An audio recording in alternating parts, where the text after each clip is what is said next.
रात जो 11 या 12 जो टाइम हुयो, जलबाणी तपेदारा को नोटिस खणी आयो असांजे घर बंगले ते त हीउ तव्हांजो बंगलो जेको आहे सरकारी आहे ऐं सुभाणे ई गवर्नमेंट राहींदी।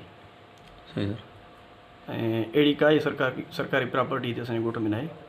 जेका सरकारी प्रॉपर्टी या सरकारी शइ जी ॻाल्हि कनि था कम्यूनिटी सेंटर जी, उहो असांजो चाचा मरहूम डिस्ट्रिक्ट नाज़िम हुया सरदार अली ख़ान मां, तॾहिं उन्हनि उहा स्कीम ॾिनी हुई असांखे। उहा स्कीम हिन महिल असांजे मौजूदु आहे ऐं उहा हिते काई स्कीम अहिड़ी न आहे जंहिं बंगले ते नोटिस खणी आया। राति जो असांजे बंगले जे ॿाहिरां नोटिस हणे पियो, मां हुनखे चयो त मां चयो सुभाणे मां ईंदुमि।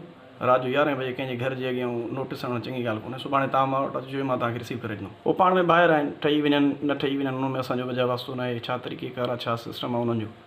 बाक़ी जेकी सॾु आहे असांखे सरदार अली ख़ान जो, ऐं हमेशह असां सियासी ऐं उन सां ई रहिया आहियूं ऐं ज़ाती सियासी तालुक़ु हमेशह उन सां रहियो आहे असांजी फैमिली जो ऐं रहंदो हमेशह।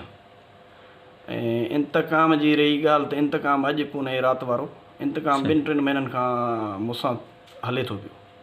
2 महीना अॻु में मां पाण अरेस्ट थियो हुउमि। ज़मीन मुंहिंजे सौट इलाही बख़्शी जी हुई, जेका ज़मीन असां माड़ीगेस खे ॾिनी हुई, उहा माड़ीगेस इलाही बख़्शी खे पेमेंट बि करे चुकी आहे ऐं उहा प्लांट उनजी ज़मीन में लॻे थो पियो, जंहिंजी कूड़ी FIR मूं ते, मुंहिंजे नंढे भाउ ताज मोहम्मद ते ऐं मुंहिंजे माण्हुनि ते कई हुई, जेको 2 महीना अॻु में मां पाण अरेस्ट बि थियुसि, ज़मानत ते हिन महिल आज़ादु आहियां।